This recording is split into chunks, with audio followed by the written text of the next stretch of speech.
अस्सलामु अलैकुम वरहमतुल्लाहि वबरकातुहू। Good morning everyone. मोहतरम हाजरीन सामाईन, ये ड्रामा है इज्जत की कुर्सी। तो आज इस ड्रामा में हम लोग जानेंगे कि इज्जत की कुर्सी के असल हकदार कौन है। यहाँ पर पुलिस भी है, डॉक्टर भी है, इंजीनियर भी है। हर कोई चाहता है कि इज्जत की कुर्सी हमको मिले। आदमी पढ़ लिख के IAS ऑफिसर बनता है, IPS ऑफिसर बनता है, तो सोचता है कि इज्जत की कुर्सी हमको मिले।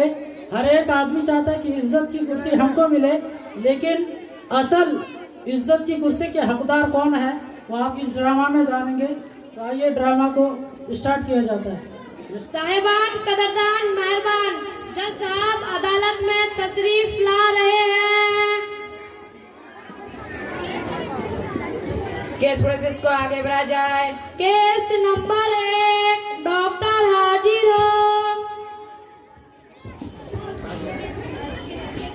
माय लॉर्ड, मैं एक डॉक्टर हूँ। मैं एक इंसानी जिंदगी का मुहाफिज हूँ। मैं लोगों को जिंदगी बख्शता हूँ। मेरे वजह से लोगों को शिफा मिलती है। दुनिया में कितनी बड़ी बड़ी बीमारियां हो, जैसे ट्यूमर, कैंसर, टीबी, डायबिटीज, इन सब से मैं ही इन्हें निजात दिलाता हूँ। अगर मैं ना होता तो यह सब लोग बीमारियों में मुब्तला हो जाता हूँ माय लॉर्ड।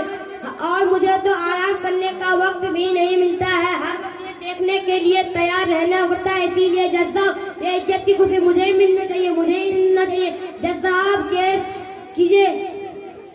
केस प्रोसेस को आगे बढ़ाया जाए। केस नंबर 2, इंजीनियर हाजिर हो।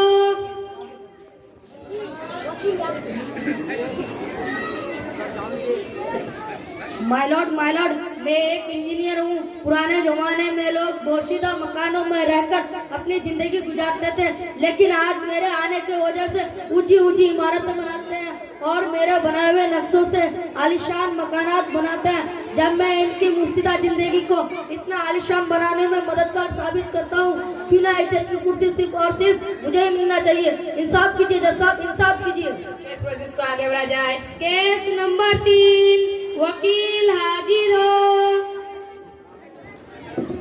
माय लॉर्ड, मैं एक वकील हूँ। मैं बड़े बड़े मुजरिमों के लिए लड़ता हूँ। मैंने भी बड़ी बड़ी मोटी मोटी किताबों का मुताला कर आज मैं ये डिग्री हासिल किया हूँ। मैं सच और झूठ का फैसला करता हूँ। मैं मुजरिमों को सजा दिलाने के लिए लड़ता हूँ। क्यों ना, इसीलिए मैं ये इज्जत की कुर्सी मुझे ही मिलनी चाहिए। केस प्रोसेस को आगे बढ़ाया जाए। केस नंबर 5, पुलिस हाजिर हो।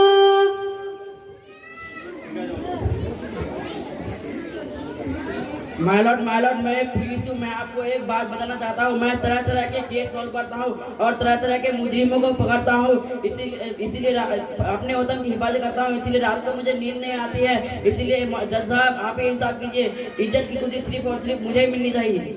केस प्रोसेस को आगे बढ़ाया जाए। केस नंबर 6, साइंटिस्ट हाजिर हो।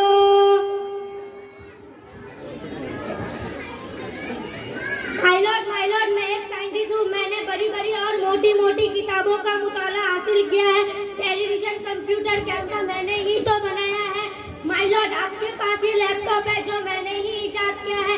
डॉक्टर जो गले में आरा लगाए हैं वो भी मैंने ही इजाद किया है। माय लॉर्ड, मैं इतनी बड़ी कामों को अंजाम दे सकता हूँ, तो इज्जत की कुर्सी मुझे ही मिलनी चाहिए। फैसला कीजिए जज साहब, फैसला कीजिए। केस प्रोसेस को आगे बढ़ाया जाए। केस नंबर 7, किसान हाजिर हो।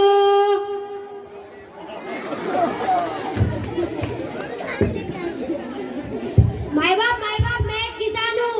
मैं रोज सुबह उठकर खेत में जाता हूँ और दिन भर काम करता हूँ। मेरी वजह से इन सब का पेट भरता है।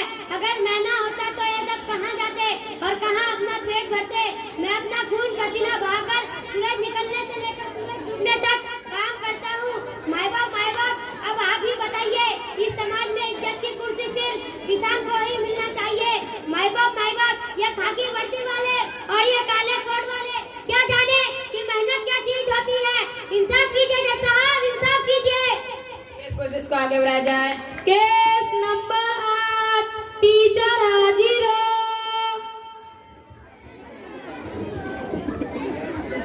माय लॉर्ड, आपके सामने इन सब ने जो भी भी दलीलें पेश की है वो सब सच है। इन सब से पूछे क्या ये अपनी माँ की पेट से बन के आया है? नहीं माय लॉर्ड नहीं। बचपन से लेके आज तक इन्हें एक उस्ताद की कमी होती है। एक उस्ताद ही इन्हें उस मुकाम तक पहुंचाता है। आप जिस कुर्सी में बैठे हैं जज साहब, ये भी एक उस्ताद की ही बदौलत है।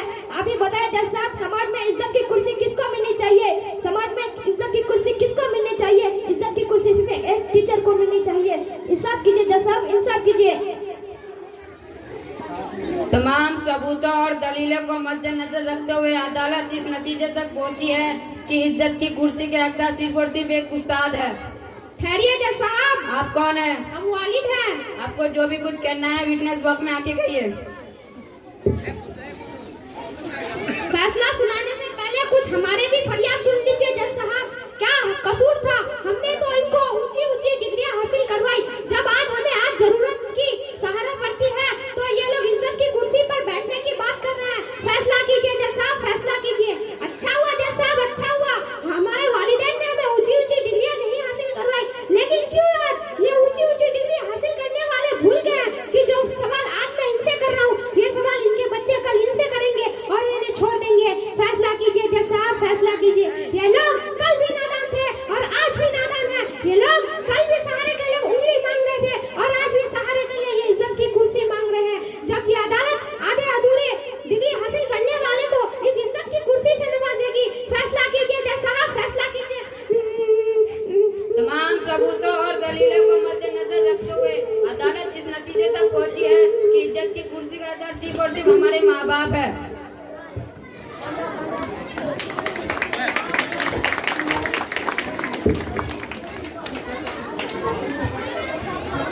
तो देखा दोस्तों, हम आला तालीम हासिल करके बड़ी बड़ी ओहदों में व्यस्त हो जाते हैं और अपने आप को भी आला इंसान समझते हैं। लेकिन हकीकत में आला इंसान वो है जो अपने माँ बाप की इज्जत करे और अपने माँ बाप को बेहतर समझे ताकि हमारी दुनिया और आखिरत दोनों ही संभल जाए।